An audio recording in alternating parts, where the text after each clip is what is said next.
Okay, I think we have mostly everybody's attention, and here's many of the tools that we use for both pouring aircrete and cutting the blocks. I think I'll start with the little dragon. This is an invention of Hajar's that is essentially a foam generator. So how it works, plugs into a 110 volt outlet, which is every outlet in the United States. There's also a 220 version if you don't live in the United States. There's a high pressure water pump inside of here. And so this water pump has a suction line that comes out the bottom of the bucket. And so that goes into our trash can, which is filled with foaming agent, goes through the pump, and then comes into this Y connector right here. And then we connect an air compressor, and we have a regulator so we can change the pressure.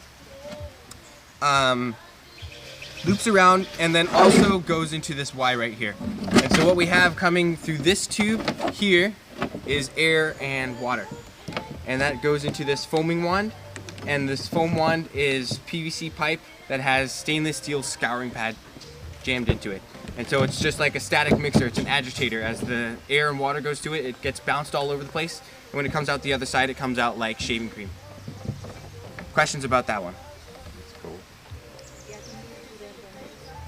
Yes. Okay, if you ever need me to talk slower, I can talk slower too. I have a tendency to talk pretty fast.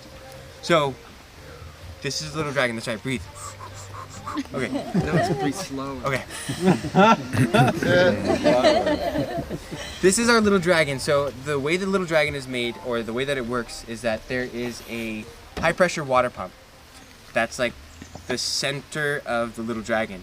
The high pressure water pump has a suction line that comes out the bottom of this bucket. We put it on a 5-gallon bucket lid, and then we put it on a trash can lid, because when we're at the workshops we need to pump more than 5 gallons of foam in a day.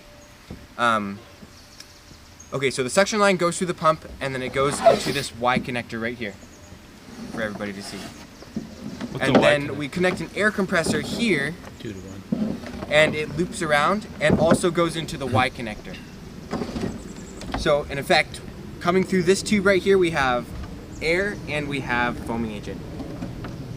And then it goes into this foaming wand, which if it wasn't full of dirt, I could show you, is full of stainless steel scouring pad, which is just like, you know, that shiny stuff that you get the burnt like bacon off the bottom of your can or a pan with. And so it's a static mixer, which is static mixer is a mixer that doesn't move. And there's many different kinds. This is one kind. And the theory of a static mixer is that there's just all kinds of obstacles. And so as the fluid passes through it, the fluid and the air passes through, it's getting bounced all over the place. And so when it comes out the other side, it's like shaving cream. And that's what we mix into our cement in order to make air cream. You said it's filled with metallic. Stainless steel scouring pad. So you know, like what you use in the kitchen. A Brillo pad. A Brillo pad. Yeah. Probably not. No, it could be anything. But that's about the easiest thing that we could find that would do the job. The kind that we use doesn't rust. Yeah, it's stainless steel, right? So it doesn't rust. Any other questions about that? It doesn't have to be sealed over whatever container it's sitting on? What do you mean it doesn't have to be sealed over? Airtight. Sealed. No, it doesn't have to be airtight. As long as this little suction line is down at the bottom of the bucket, you're good. Which this is for a weight to keep it under the They water. put it on top So for that it convenience. doesn't It could lift be up anywhere. on you? Yeah. Okay. Yeah, So that could be a problem. So exactly, yeah. This is to keep it in the bottom. Let's see. So that's just soapy water in the It's- bucket? Yeah, soapy water. I'll tell you exactly what it is in a few minutes. Okay. One thing about this pump that you should know. If any debris gets inside of it, it's not going to work correctly. So the foaming agent water needs to be clean all the time. And you need to be paying attention to what's inside your buckets, because if your bucket is full of dust, you might end up having a problem with your pump. And let me tell you the way to solve that problem. Take this cap off right here, and you take this cap off right here. It's pretty clear which side you need to take off, because it's got it's the side where these connections are. And inside of there's a little triangular sort of piece of plastic that has rubber diaphragms on it. And a rubber diaphragm is just like a flat piece of rubber, and it's called a diaphragm because it works kind of like your diaphragm, I guess. So you take, and your diaphragm works by moving back and forth like this in order to pump water. So that's how this high pressure water pump works. It works with diaphragms. And so what you would do is you would take this cap off. There's 2 screws on the bottom to take it off, and then there's like I think there's 7 screws on this piece. Take it off. Take that diaphragm out. Spray it off. Get it really clean. Put it back on, and then your problem will be solved. And one way that you may know that the diaphragm is clogged is if the water coming out the end of this is just like a trickle. If it's just a trickle, then you say, okay, it's not supposed to be a trickle, it's supposed to be high power, it's a high pressure water pump, so something's wrong. Have you tried putting a filter on that intake? Yeah, not a filter, just the suction line strainer. Okay. Okay, I don't think there's anything else about this that we need to know right now. Are there any more questions? No, I got one. Just a minute. Yeah, Get to that. yeah, we'll get to that when we're making foam. This There's man one has a question over you. We do have the design plan for this in our emails or something, right? That's correct. Yeah, Yep. So yeah, and exactly in your email, so we have the design plan. You have the design plan, so if you want to, you can collect all these things and put one together yourself. Okay, the next element of our aircrete mixing. Any questions? Thank you, Sesame. Is this. This is our foam injection mixer.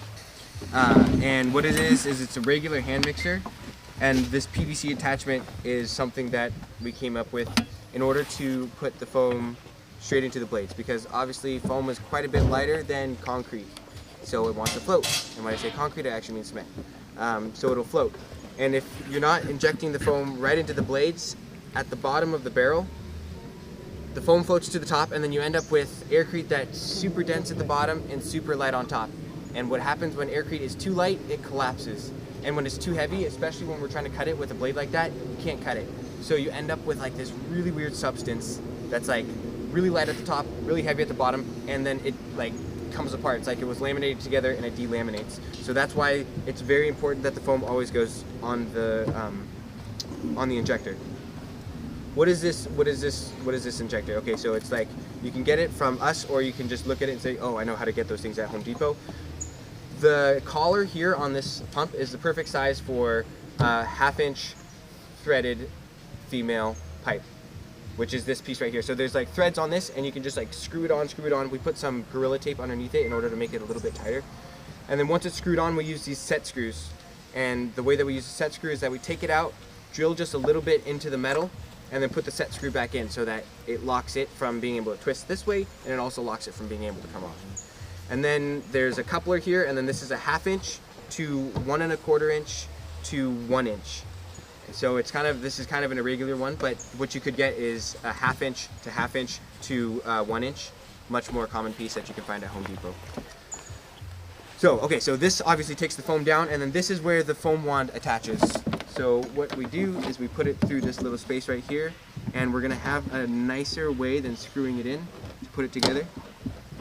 But anyways, it can screw in, and Kelly right now is getting at the store a couple of fittings so that we can just slip it on rather than having to screw it in. So that's how that works. It also has, for everybody to know, there's a dial here on this side that changes the speed, and there is a trigger over on this side. And the way the trigger works is that there's a thumb safety right there. So you got to push the thumb safety for everybody to see right here. You got to push the thumb safety, and then you can pull the trigger, and then it'll spin. If you pull the trigger and it doesn't spin, but you hear the motor running, there is a gear shifter right here. And if the gear shifter is sideways, nothing happens except for the motor running. So if you're going, oh shit, it's broken, just turn that, and you're golden. Is this the Home Depot version? This does not come from Home Depot. This comes from a company called Globe Marble in Brooklyn, and the reason why is because it's the cheapest one that we could find. Harbor Freight? Harbor Freight probably has something similar, but this one doesn't come from Harbor Freight. We get it from a distributor in Brooklyn, New York. And you guys sell these? Did they really? Well, then maybe that would be the one to try. Yeah. Globe Marble? Globe Marble, you can get it from our website too. Oh, okay. You guys and also sell all of these things Yes. ready to go too? This comes on our website, although not ready to go. It comes in a box disassembled, this mixer, and it's really straightforward to assemble it. There's just this, and it screws onto a shaft that screws onto the gearbox. And then this piece, there's instructions on how to put it on. And then the little dragon, you can if you want to buy it from us, you can either buy it fully assembled as it is right now, or you can buy it as a kit that you can put together yourself.